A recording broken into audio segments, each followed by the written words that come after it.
Продолжается подготовка к ИСЭХу Олонхо. Организаторы проверили ход подготовки.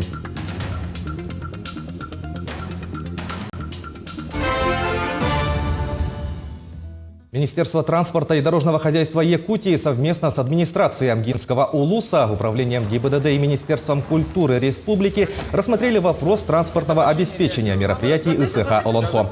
Комиссия изучена транспортная схема, осмотрены места проведения, разворотные площадки и места парковки. Также были рассмотрены вопросы маршрутизации движения для гостей и участников мероприятия. Министр транспорта и дорожного хозяйства республики Владимир Сивцев отметил необходимость изыскания дополнительных парковочных мест.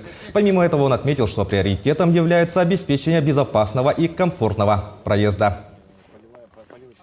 В рамках подготовки к ИСЭХу Олонхо в Амгинском улусе, да, действительно проверили по ходу движения состояние региональной автодороги Амга. Напомню, у нас в этом году планируется два участка по 7 и 15 километров соответственно. Они обязательно будут в асфальтобетонном исполнении.